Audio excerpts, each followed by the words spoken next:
Hey everyone, in today's video I'm going to be covering everything you need to know as you start your Balisong journey. But first, how about a change of scenery?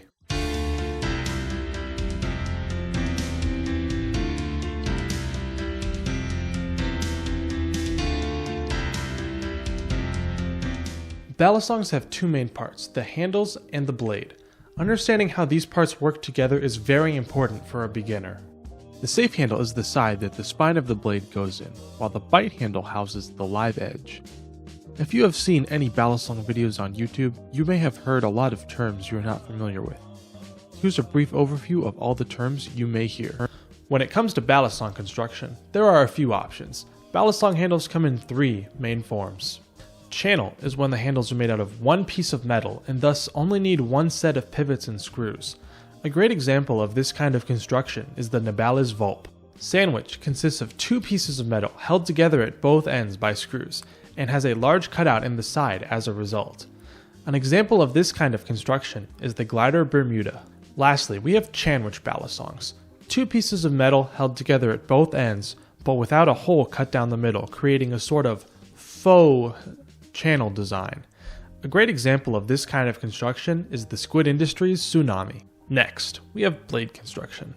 Balisongs come in two main blade types, live blades and trainers. Live blades are what most people think of when they hear the term butterfly knives, a real working edge. While trainers, on the other hand, have no edge at all and usually have holes cut out into them.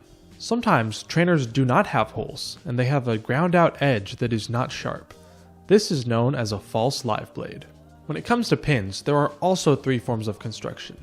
These are what keeps the blade and handles from contacting each other during flipping. Zen pins are by far the most popular design right now, and features metal pins in the handles that contact cutouts in the blade, stopping them from hitting each other. Another popular design is tang pins.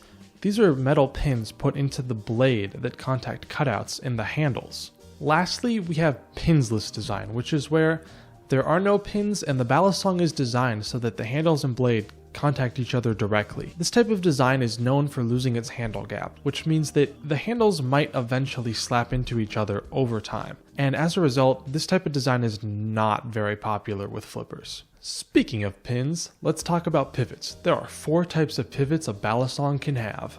Side note, tap and play. Tap is how much the Balisong handles can move away from each other in the open position, while play is the sound of the blade hitting the inside of the handles when the bally is closed.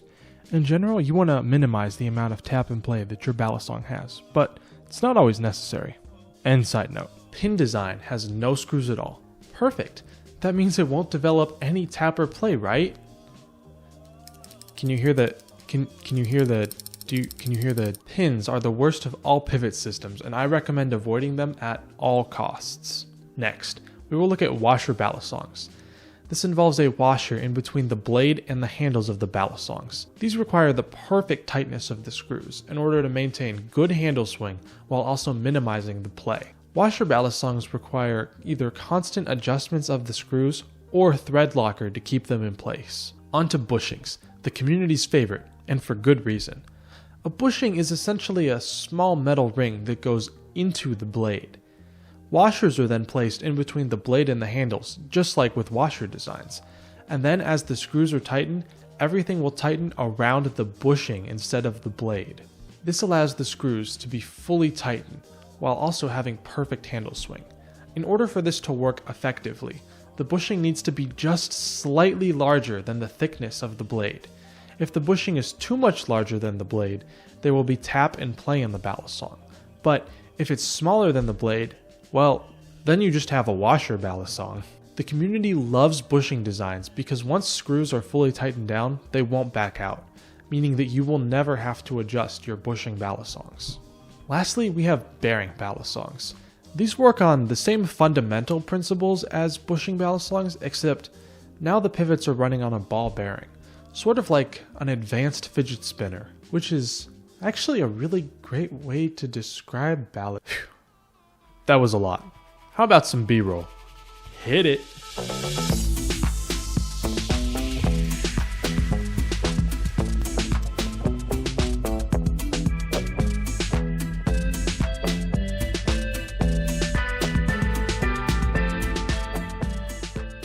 Now, before I can teach you the basic open, let's talk about some things that might affect the flipping of a balisong. The biggest thing people talk about when describing their balisongs is balance. This is a rough estimate of where most of the weight is in your balisong. Is it handle bias with most of the weight in the handles, perfectly balanced with a nice neutral feel, or is it blade biased? Side note, you should definitely check out the Blade Bias YouTube channel if you haven't already. Ethan makes great stuff.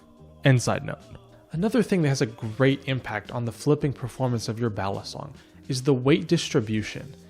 Is the weight perfectly divided up between the handles and the blade with no hot spots, or is the weight primarily concentrated at the ends of the handles? The hole cutouts, handle material, handle finish, and jimping, or lack thereof, can also affect the flipping performance of your balisong. Alright, now you're ready to learn the basic open. I'll include a first-person POV so you can more easily make sense of my moves. Remember, always practice with a trainer initially, and if you don't have a trainer, you can simply tape over your live blade. Balisongs have two basic grips.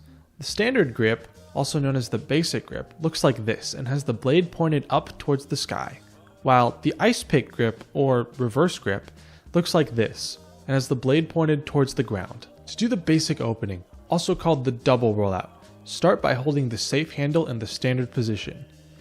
Now flick the balisong away from your hand like this, and then rotate your wrist so that it now faces up towards the sky.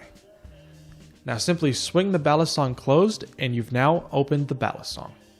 In order to close it again, simply repeat this process but in the opposite order. Swing it away from you, rotate your wrist, and then swing it closed.